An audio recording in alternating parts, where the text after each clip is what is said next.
नमस्कार। बुलेटिन में आप सभी का स्वागत। मैं हूं आपके साथ आशीष प्रमोद गोस्वामी। खबरों की शुरुआत करेंगे। देखिए, बिहार की तर्ज पर राजस्थान में जातिगत जनगणना के लिए सर्वे के आदेश जारी कर दिए गए हैं। बिहार की तर्ज पर अब राजस्थान में भी जातिगत जनगणना होगी। 6 अक्टूबर को सीएम गहलोत ने जातिगत जनगणना की बात कही थी और आपको बता दें कि कल देर रात सीएम ने जातिगत जनगणना के आदेश भी जारी कर दिए हैं। राजस्थान में बिहार की तर्ज पर अब जातिगत सर्वे कराया जाएगा। चुनाव से पहले अशोक गहलोत सरकार का ये बड़ा मास्टर स्ट्रोक आप कह सकते हैं। सभी जातियों का सामाजिक, आर्थिक, शैक्षणिक उत्थान के लिए ये सर्वे, ये तर्क है सरकार का इसके पीछे। सामाजिक न्याय अधिकारिता सचिव समित शर्मा ने यह आदेश जारी किए हैं।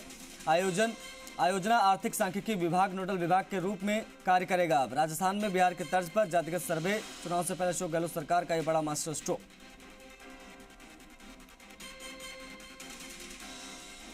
आपको बता दें कि ग्राम पंचायत स्तर पर कार्मिक की सेवाएं लेंगे। सर्वेक्षण कार्य के लिए नोडल विभाग द्वारा प्रश्नावली तैयार की जाएगी। उस प्रश्नावली में उन समस्त विषयों का उल्लेख किया जाएगा। ऐसे समस्त बिंदुओं को सावधानी पूर्वक शामिल किया जाना होगा ताकि प्रत्येक व्यक्ति की सामाजिक, आर्थिक, शैक्षणिक स्तर की संपूर्ण जानकारी प्राप्त हो सके। सर्वेक्षण से प्राप्त सूचनाओं, आंकड़ों को ऑनलाइन फीड करना होगा। इसके लिए DOIT द्वारा अलग से विशेष सॉफ्टवेयर मोबाइल ऐप बनाया जाएगा। सर्वेक्षण से प्राप्त संकलित की जाएगी समस्त सूचनाएं। शशि हमारे सहयोगी बेहतर जानकारी के साथ कनेक्ट हो गए। शशि, बिहार की तर्ज पर राजस्थान में जनगणना की बात 6 तारीख को मुख्यमंत्री ने की और फाइनली सर्वे के लिए भी आदेश जारी कर दिए गए हैं। किस प्रकार से प्रोसेस यहां से आगे बढ़ेगा?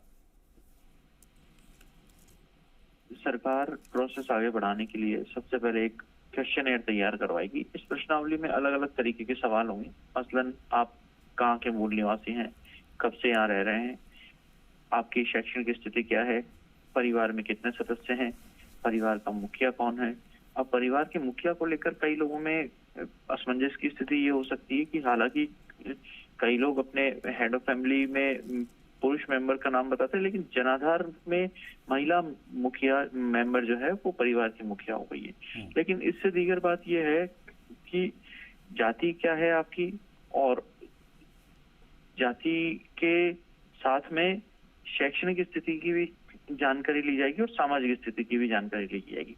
साथ में परिवार में सरकारी नौकरी में कितने लोग हैं इस बात की जानकारी भी ली जाएगी और खुद व्यक्ति के बारे में भी जानकारी ली जाएगी कि वो सरकारी नौकरी में है या नहीं और उसे सरकारी योजनाओं का लाभ मिल रहा है या नहीं, ये भी पूछा जा सकता है।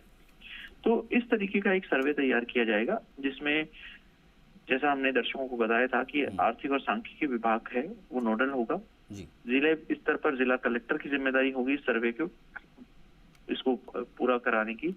साथ में कलेक्टर स्थानीय निकायों की टीम को भी काम में ले सकेगा, वहां के कर्मचारियों को, जैसे जिला परिषद है, पंचायत समिति है, ग्राम पंचायत है और शहरी क्षेत्र में नगर निगम, नगर परिषद और नगर पालिका के कर्मचारियों को काम में लिया जा सकेगा।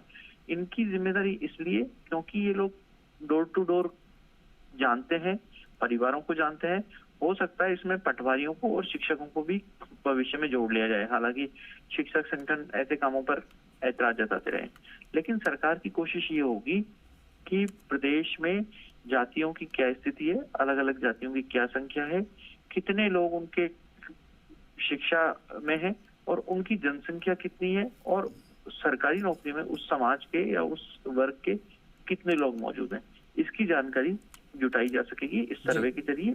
भविष्य में ये आधार बनेगा अलग अलग समाजों को, वर्गों को सरकारी सुविधाएं उपलब्ध कराने का, लेकिन ये एक बड़ा आधार बनेगा पार्टियों की राजनीति का। क्योंकि आप देखिए कि इस मुद्दे पर अभी तक बीजेपी बहुत ज्यादा मुखर होकर नहीं बोल पाई है, ना बहुत ज्यादा समर्थन में, ना बहुत ज्यादा विरोध में। ऐसा इसलिए भी क्योंकि ये बीजेपी के लिए ना निगलते ना उगलते बनने वाली स्थिति हो गई है। पार्टी इस पर प्रतिक्रिया किस तरीके से देगी इस पर भी मंथन हुआ है। और जब बात आती है वोटों के ध्रुवीकरण की, तो कई बार ये आरोप लगते हैं कि धार्मिक आधार पर कुछ पार्टियां ध्रुवीकरण करती हैं, लेकिन वहीं राजनीतिक मामलों के विश्लेषक हैं वो इसका तोड़ ढूंढने में अब तक लगे हुए थे और पार्टियों को इसका तोड़ जाति के ऊपर चुनाव लड़ने में मिला है और जाति के आधार पर टिकट भी बांटे जाते हैं। पिछले दिनों आपने देखा राजनीति में। और अब जो वर्गों की या संप्रदायों की बातचीत हुआ करती थी वो अब जातियों के ऊपर आ गई है तो ओबीसी का जो बड़ा हिस्सा है उसको साधने की कोशिश है। आपने ध्यान दिया होगा जब छत्तीसगढ़ में कांग्रेस का महाधिवेशन हुआ था तब राहुल गांधी ने मंच से जातिगत जनगणना की पैरवी की थी। हालांकि उस समय बिहार में इस बात की पहल हुई थी, लेकिन तब हाईकोर्ट ने रोक लगा दी थी। बाद में हाईकोर्ट की रोक भी हटा ली गई। लेकिन आप समझिए कि जनगणना केंद्र का विषय है और अगर राज्य कोई सर्वे कराता है तो उस सर्वे से राज्य को नहीं रोका जा सकता। आपको ये भी ध्यान होगा कि जब गुर्जर समाज को, गुर्जरों समेत 5 जातियों को एमबीसी में जोड़ा गया जी। तो न्यायिक जांच कराई गई, एक सर्वे कराया गया रिटायर्ड जस्टिस की अध्यक्षता में टीम बना करके, और उस सर्वे के आधार पर गुर्जरों के पिछड़ेपन, उनका सरकारी नौकरियों में प्रतिनिधित्व, उनकी शैक्षणिक स्थिति, इन सब का सर्वे कराया गया। लेकिन सवाल ये है कि क्या चुनाव की तारीख की घोषणा होने से पहले ये सर्वे का काम पूरा हो पाएगा? अलबत्ता सरकार ने आधा काम पूरा कर दिया है सर्वे की घोषणा करके।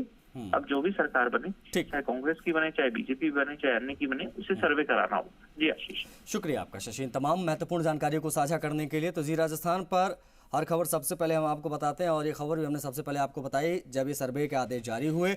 अब इसमें यही देखने वाली बात है कि क्या तारीखों का ऐलान होने से पहले ये सर्वे ग्राउंड पर नजर आता है या नहीं आता है।